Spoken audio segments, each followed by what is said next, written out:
जहां लखनऊ के लोक भवन में 76वें संविधान दिवस पर प्रस्तावना का सामूहिक पाठ और शपथ ग्रहण कार्यक्रम आयोजित हुआ। सीएम योगी ने कहा कि भारत इकलौता देश है जहां पहले दिन से ही हर वयस्क नागरिकों को मताधिकार दिया गया है। सीएम योगी ने कहा कि संविधान का अपमान का मतलब बाबा साहब अम्बेडकर और स्वतंत्रता सेनानियों और देश की आधी आबादी का अपमान है। कर्तव्यों का पालन कर ही हम आत्मनिर्भर और विकसित भारत का सपना साकार कर सकेंगे। हर संस्था, पंचायत में ऐसे आयोजन करके संविधान की प्रस्तावना का वाचन करने का प्रयास हुआ। 2015 में संविधान दिवस पर प्रधानमंत्री मोदी ने कहा था कि हम में से हर व्यक्ति स्वतंत्र भारत का नागरिक है, लेकिन स्वतंत्रता की वास्तविक कीमत विस्मृत की जा रही है, क्योंकि हमने स्वाधीनता की लड़ाई को आंखों से नहीं देखा। हमने हर क्रूर यातनाओं को नहीं सहा। परिणाम स्वरूप हर व्यक्ति केवल अधिकार की बात करता है।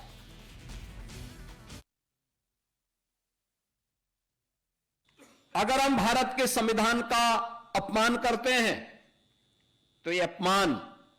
बाबा साहब भीमराव अंबेडकर का अपमान है,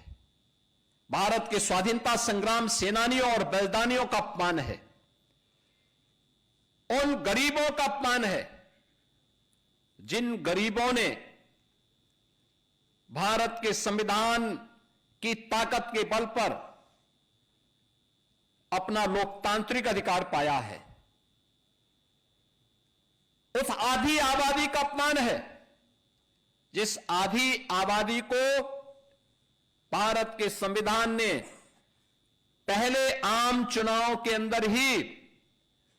मत देने का अधिकार प्रदान कर दिया था। दुनिया के अंदर ऐसा नहीं था।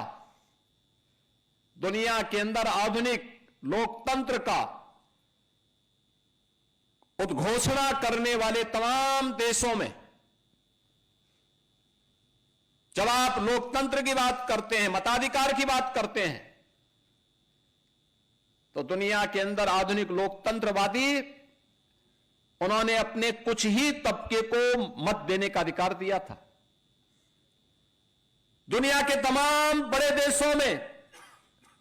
जो आधुनिक लोकतंत्र पर अपना दावा करते हैं और उसका ठेकेदार बनकर के घूमते हैं, वे लोग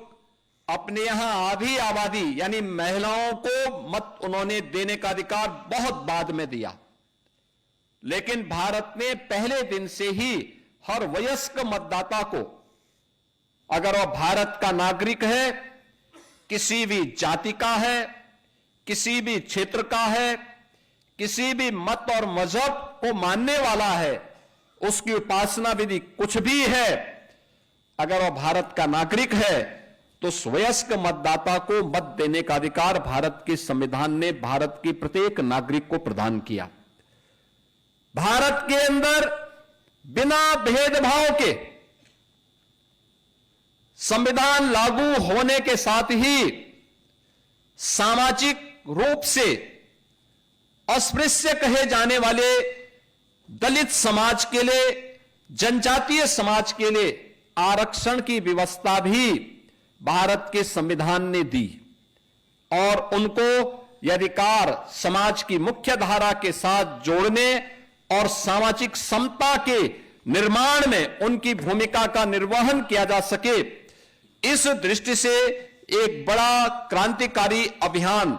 ये भारत के संविधान ने भारत के प्रत्येक अनुसूचित जाति जनजाति के नागरिक को प्रदान किया